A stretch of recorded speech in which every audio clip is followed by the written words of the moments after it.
Beberapa hari berperang, kerajaan Klungkung mengalami kekalahan oleh kerajaan Blambangan yang dipimpin oleh Prabu Menak Prakoso.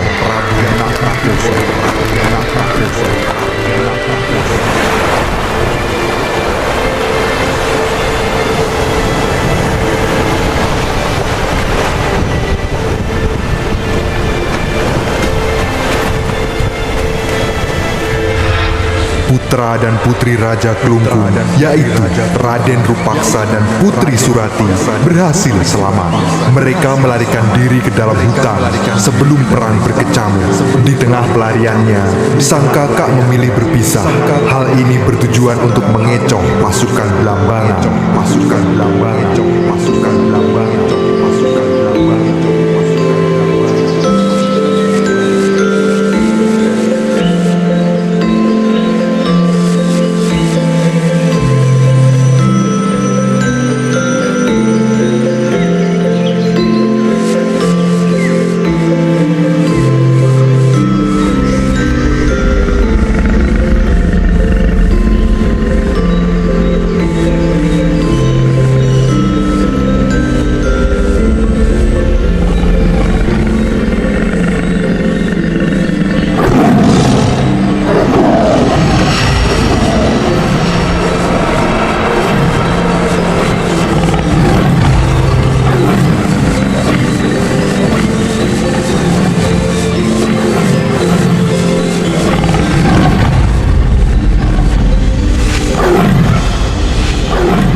Setelah kerajaan Klungkung tunduk, Prabu Menak Prakoso memerintahkan putranya, Raden Banterang, sementara waktu untuk memimpin Blambangan karena sang Prabu akan tinggal di Klungkung untuk beberapa saat.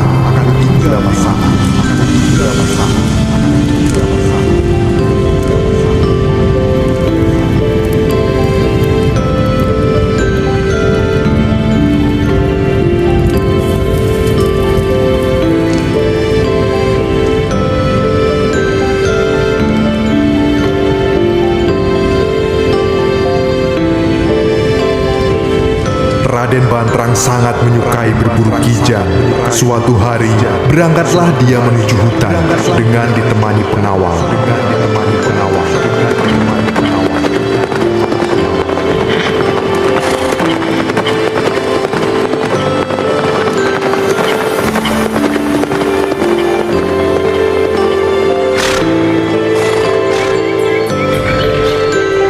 Setibanya di hutan, nampak seekor kijang yang sedang mencari makan. Mengetahui sedang diburu, kijang itu langsung melesat berlari ke dalam hutan. Melihat itu pun Raden Banterang dengan sigap mengejarnya.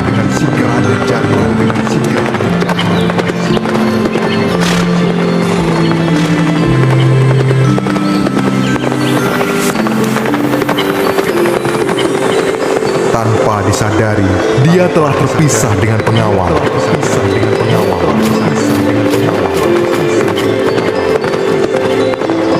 Dan akhirnya tersesat.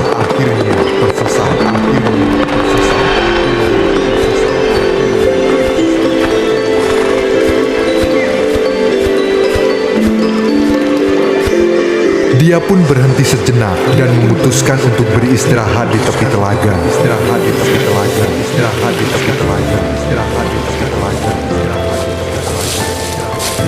Dikala menikmati istirahatnya, tiba-tiba muncul seorang gadis cantik dari balik pohon. Dia nampak kelelahan seperti dikejar oleh sesuatu.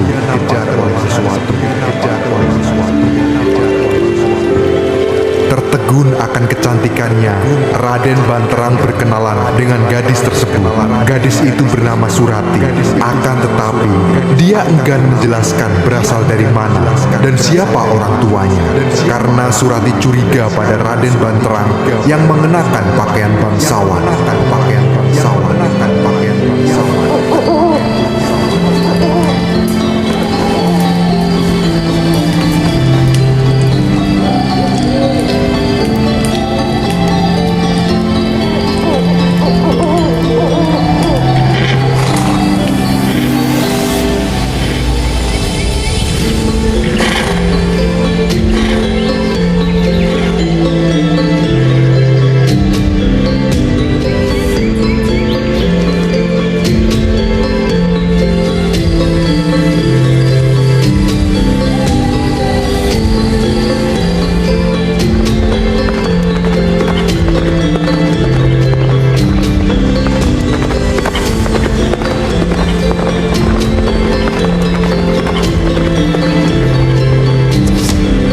Setelah beberapa hari tinggal di tempat itu, tumbuh rasa cinta di antara keduanya.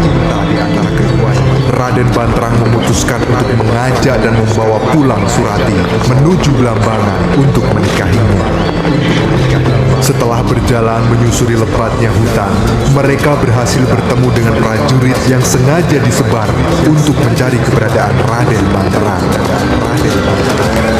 Beberapa hari setelah kepulangan Raden Banterang, kerajaan menggelar pernikahan untuk keduanya. Seluruh rakyat menyambutnya dengan sukacita. Meskipun pada awalnya sang Raja Blambangan, Prabu Menak Prakoso tidak setuju dengan pernikahan ini karena asal-usul Surati yang tidak jelas.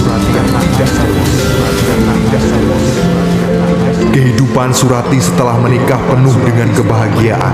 Sikapnya yang ramah membuat rakyat Blambangan menyukainya. Ketika Surati asik berbincang dengan seorang penjual, seseorang memanggil namanya. Surati, hei Surati. Pria itu tampak lusuh dan mendekati Surati. Siapakah engkau? Kau tidak mengenaliku. Suara itu kakak Rupaksa. Syukurlah kakak selamat. Kakak selamat. Kakak selamat.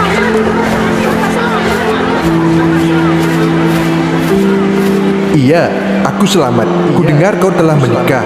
Dari raut wajahmu, kau sungguh bahagia. Apa kau sudah tahu siapa orang yang telah menewaskan ayah kita?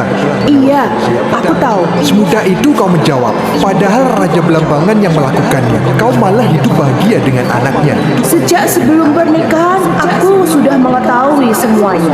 Aku ikhlas menerima takdir ini. Tidak Surati, kita harus membalas dendam atas apa yang mereka lakukan dahulu. Ikutlah denganku, mari kita habisi Raden Banterang. Surati bersikukuh menolak ajakan sang kakak dan berusaha menyadarkannya agar tidak menyimpan dendam, karena balas dendam tidak akan pernah menyelesaikan masalah. Selain itu, Surati tidak mungkin mengkhianati suaminya. Seakan tersadar dan tidak mungkin memaksa adiknya lebih jauh lagi, Rupaksa mengurungkan niat dan memberikan ikat kepala dari kerajaan Klungkung sebagai kenang-kenangan, serta menyuruhnya menyimpan di bawah bantal agar selalu ingat dari mana Surati berasal. Kemudian Rupaksa pun pergi meninggalkan Surati.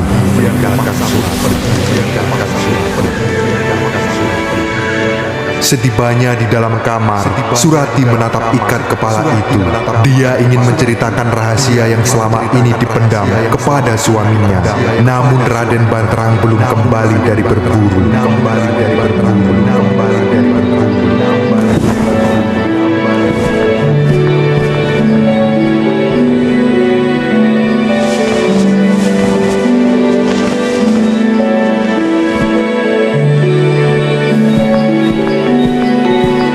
Di tengah hutan belantara, Raden Banterang beristirahat di sela berburu.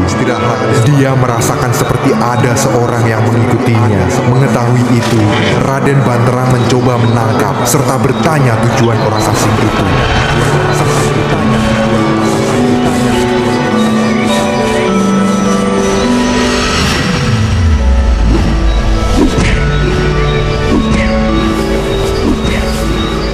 Rupaksa yang telah tertangkap basah mengaku sebagai warga Belambangan yang ingin bertemu dan menyampaikan sesuatu kepada Raden Banterang. Maaf Raden atas kelancangan hamba. Hamba ingin memberitahu jika istri Raden telah berselingkuh. Hah?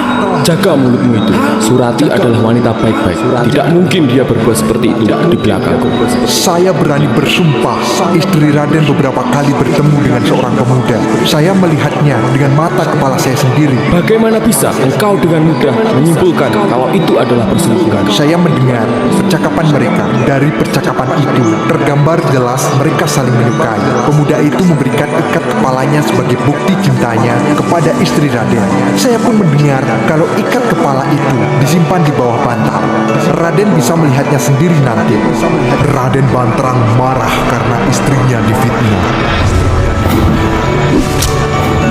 Dia mengancam jika itu semua tidak terbukti, maka Banterang akan mengejarnya dan menghukumnya.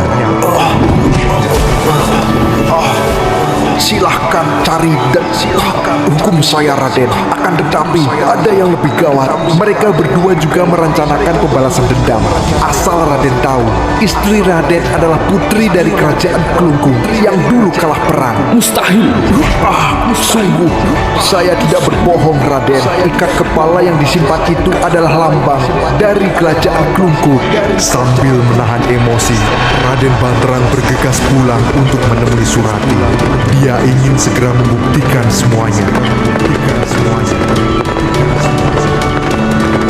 Dan pemuda lusuh itu pun dibiarkan pergi.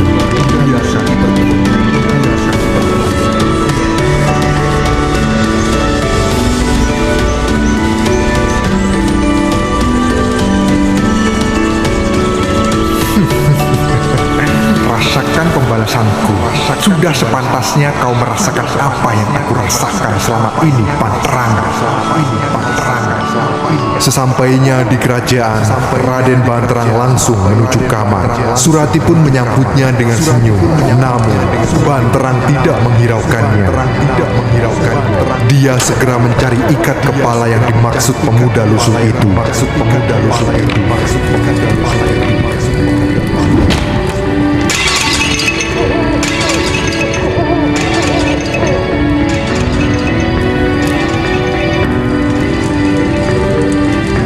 Benda itu benar-benar ditemukan di bawah bantal Surati. Seketika, amarah Raden Banterang memuncak. Dia membuka jati diri istrinya yang selama ini ternyata adalah putri dari Raja Kelungkung. Banterang sangat kecewa. Kenapa Surati tidak jujur sedari awal? Ikat kepala itu membuktikan bahwa Surati telah berselingkuh dengan seorang pemuda dan merencanakan pembalasan dendam. Di hadapan sang suami, Surati hanya bisa diam. Dia mengakui bahwa dirinya memang putri dari Raja Kelungkung. Dia juga mengaku telah bertemu dengan seorang pemuda beberapa waktu lalu. Tetapi dia bersumpah tidak berselingkuh dengan pemuda yang dimaksud. Ikat kepala itu berasal dari Rupaksa, sang kakak Surati, yang tak sengaja bertemu beberapa waktu lalu. Tak ada orang yang dicintainya selain Raden Banterang. Demi cintanya, Surati rela melupakan dendam kekalahan sang ayah. Setelah mendengar penuturan Surati, kemarahan Raden Banterang semakin menjadi-jadi. Dia telah termakan api cemburu.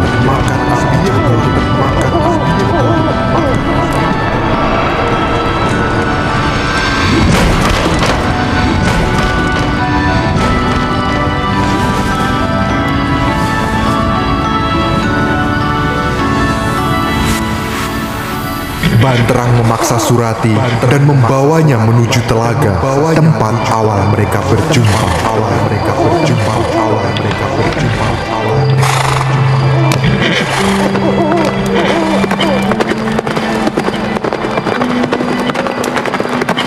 Tidak ada sedikit pun rasa takut tergambar di wajah Surati. Yang ada hanya ketabahan jiwa kepada Raden Banterang yang sedari tadi diam 1000 bahasa. Surati kembali menyatakan bahwa dia tidak pernah mendua dan tidak ada niatan untuk membalas dendam. Meski sudah dijelaskan panjang lebar, Raden Banterang tidak menghiraukannya. Kini seluruh benaknya telah dikuasai iblis.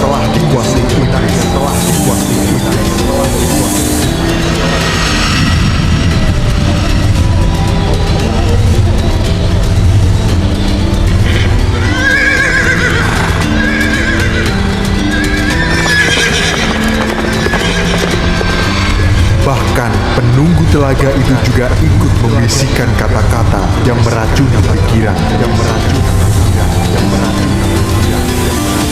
Sungguh bodoh dirimu, kau telah menikahi musuhmu sendiri. Sekarang kau habisi dia, tenggelamkan dia ke dalam.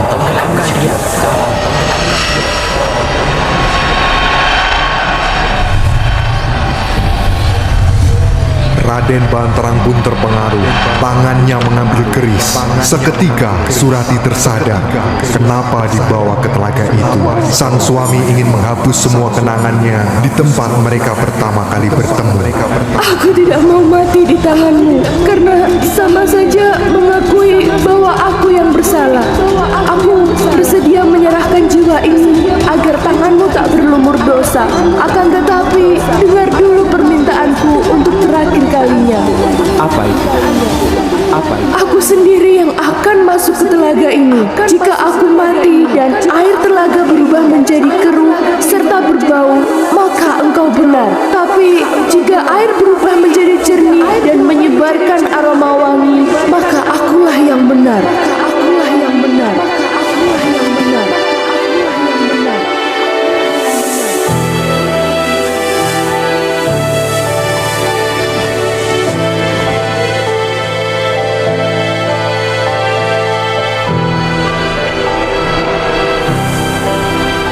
Surati kemudian menceburkan dirinya ke dalam telaga.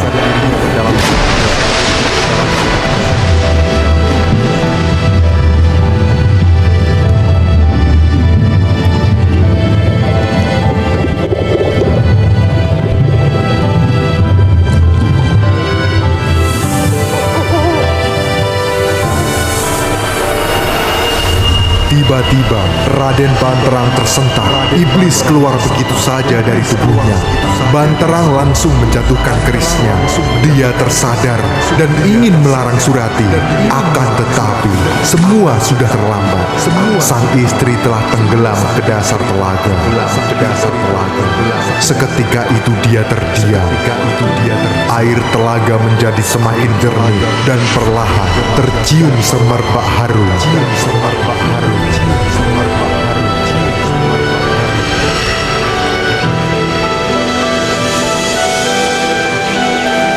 Kini Banterang sangat menyesal. Semua yang dituduhkannya kepada Surati selama ini adalah salah. Surati tidak pernah mengkhianatinya. Raden Banterang tetap di tepi telaga. Dia pun terus bergumam, Banyuwangi, Banyunewangi, Banyuwangi. Raden Banterang terus mengucapkannya bahkan berhari-hari di tempat itu.